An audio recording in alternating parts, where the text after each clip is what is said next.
امام الانبیاء محبوب کبریا جناب محمد مصطفیٰ صلی اللہ تعالی علیہ وسلم نے ارشاد فرمایا ساتوں زمین و آسمان ایک پلڑے میں رکھ دیے جائیں۔ زمین کے اندر کیا ہے؟ درخت ہے، زمین کے اندر کیا ہے؟ پانی ہے، زمین کے اندر دریا ہے، سمندر ہے، جنگلوں کے اندر جتنے جانور ہیں، شیر ہیں، بلے ہیں، بگیاڑ ہیں، زیبر ہیں، ہاتھی ہیں، اور فرمایا ہواؤں کے اندر جتنے پرندے ہیں، پانی کے اندر جتنی مچھلیاں اللہ کی مخلوق ہیں، جتنے پہاڑ تمہیں زمین پہ نظر آتے ہیں، یہ ساری زمین کے ریت کے ذرات، درختوں کے پتے، سمندروں کے پانی کے قطرے ایک پلڑے میں رکھ دیے جائیں۔ ساتوں آسمان ایک پلڑے میں رکھ دیے جائیں۔ پہلے آسمان کے فرشتے بھی، دوسرے آسمان کے فرشتے بھی، تیسرے آسمان اور چوتھے آسمان کے فرشتے، پانچویں چھٹے آسمان کے فرشتے، ساتویں آسمان کے فرشتے بھی، سدرۃ المنتہا بھی ایک پلڑے میں رکھ دیا جائے۔ جبرائیل، میکائیل، اسرافیل کو بھی ایک پلڑے میں رکھ دیا جائے۔ زمین کی ساری مخلوق کو ایک پلڑے پہ رکھ دیا جائے۔ انسانوں کو ایک پلڑے میں بٹھا دیا جائے اور دوسرے پلڑے کے اندر لا الہ الا اللہ رکھ دیا جائے۔ رب کعبہ کی قسم ہے، ساری مخلوق والا پلڑا ہلکا پڑ جائے گا، لا الہ الا اللہ والا بھاری پڑ جائے گا۔ اتنا عظمت والا کلمہ میرے عزیزو آج 1 منٹ لگتا ہے جسے پڑھنے میں، اس کی حقیقت تمہیں پتہ نہیں کیا ہے۔ اللہ کی قسم لا الہ الا اللہ پڑھنے والوں کے پاس تو اتنی طاقت ہوا کرتی تھی، ادھر لا الہ الا اللہ پڑھا کرتے تھے، اللہ روم و فارس کے خزانے قدموں میں ڈال دیا کرتے تھے۔ بیت المقدس کی چابیاں لا الہ الا اللہ کے صدقے سے ملی ہیں۔ 64 لاکھ مربع میل پر حکمرانی امیر معاویہ رضی اللہ تعالیٰ عنہ کو اللہ الہ الا اللہ محمد الرسول اللہ پڑھنے سے ملی ہے، صدقے سے ملی ہے۔ 22 لاکھ مربع میل پر حکمرانی جناب شانوں والے عمر بن خطاب کو لا الہ الا اللہ کی وجہ سے ملی ہے۔ تمہیں کیا پتا مسلمانوں، جب محمد بن قاسم دریائے محمد بن قاسم باب الاسلام سندھ میں داخل ہوا اور اسلام کا پرچم پوری دنیا کے اندر لہرا دیا تو لا الہ الا اللہ کا صدقہ تھا۔ سلطان ٹیپو میرے عزیزو جب میدان کے اندر اترا تو لا الہ الا اللہ لے کے اترا۔ سلطان محمود غزنوی میدان کے اندر آیا، ہر میدان کے اندر کامیابی ملی تو لا الہ الا اللہ کا صدقہ۔ صلاح الدین ایوبی آئے تو لا الہ الا اللہ کا صدقہ۔ نور الدین زنگی رحمت اللہ علیہ آئے تو لا الہ الا اللہ کا صدقہ۔ بر صغیر کے اندر مغلیہ خاندان نے حکمرانی کی تو لا الہ الا اللہ کا صدقہ۔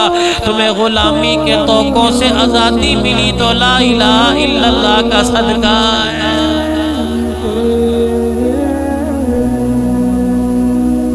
یہ اتنا وزنی کلمہ میرے عزیزو جس کی آج آپ کو مجھے عظمت کوئی نہیں، تمہیں کیا پتا ادھر زبان سے لا الہ الا اللہ کا بول نکلتا ہے، ادھر آسمان پر ہلچل مچ جایا کرتی ہے، اللہ اکبر آواز آتی ہے، ایک بندے نے میرا نام لیا، بتاؤ میرے بندے کو کیا حاجت ہے۔ ایک بندے نے مجھے پکارا، یقین جانو وہ کہتا ہے پکارنے والوں ضروری کوئی نہیں تقوی والا پکارے، پکارنے والوں ضروری کوئی نہیں کہ نمازی پکارے، پکارنے والوں میں ضروری کوئی نہیں تہجد گزار پکارے۔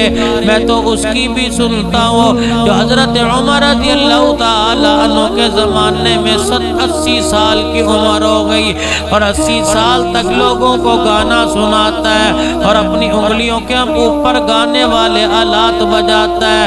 80 سال ہو گئے، آواز بے دبی ہو گئی، منہ کے اندر دانت کوئی باقی نہ رہا، جسم بھی کمزور پڑ گیا، آنکھوں کی بینائی بھی چلی گئی، میرے عزیزو ہاتھوں کے اندر راشا بھی پڑ گیا، کانپنے لگ گئے، پیروں سے چلا نہیں جاتا، بغیر بغیر سہارے کے۔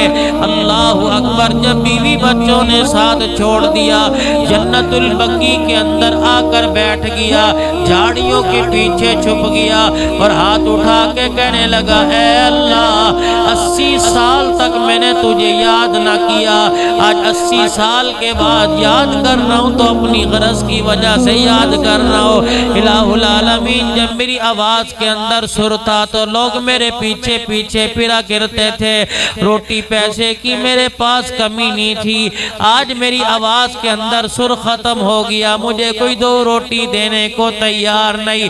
الہی تو سر کا محتاج، سننے میں کوئی نہیں، اللہ مجھے آج 2 روٹیوں کی حاجت ہے، اللہ مجھے عطا فرما دے۔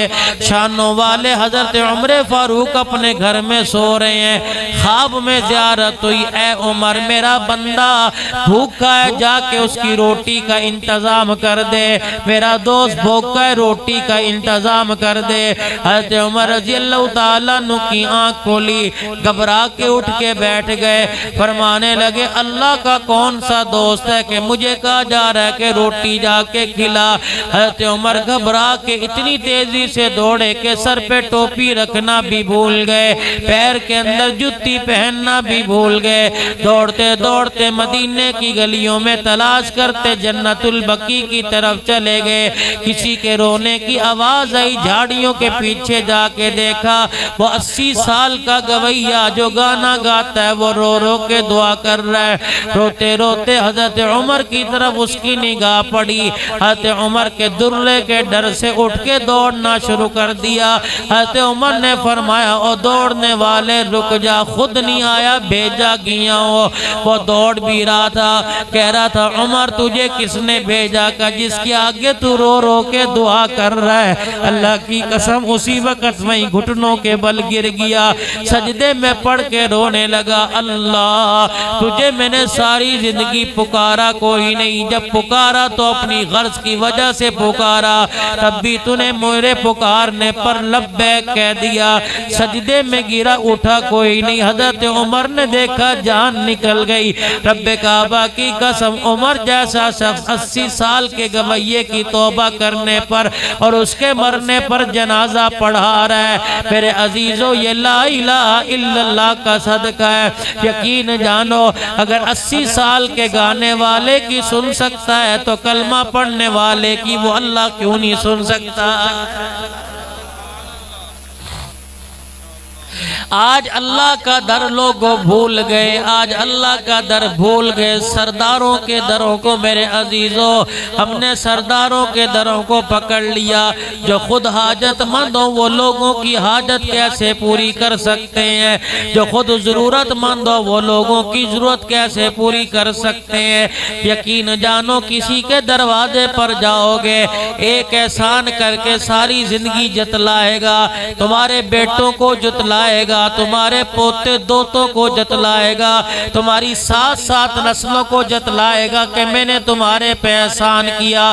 واہ اس بادشاہ کی شان کریمی پر قربان جاؤ جو 80 سال کے گناہگار بوڑھے کو رزق دے کے نہیں جتلاتا، ناچنے والی کو کھلا کے نہیں جتلاتا، اس کا انکار کرنے والے کو دے کے نہیں جتلاتا۔ میرے عزیزو آج جمعۃ المبارک کا دن ہے، سارے آ کے خدا کے گھر میں بیٹھ گئے ہو، کوئی مروت میں آ کے بیٹھا، کوئی مدرسے کا جلسہ سمجھ کے بیٹھا، کوئی ڈاکٹر صاحب کی اماں کو اصحال ثواب پہنچانے کے لیے بیٹھا، کوئی ڈاکٹر صاحب کے ابا جان عمرہ کر کے آئے، کوئی مبارکباد دینے کے لیے بیٹھا۔ ہاتھ جوڑ کے کہتا ہوں ابھی اپنی نیتیں تبدیل کر لو۔ اللہ کی قسم ڈاکٹر صاحب کی مروت میں آؤ گے کیا ایک چاولوں کی پلیٹ مل جائے گی، کھا کے چلے جاؤ گے؟ اللہ کی محبت میں آ جاؤ، رب کعبہ کی قسم دنیا کے مسئلے بھی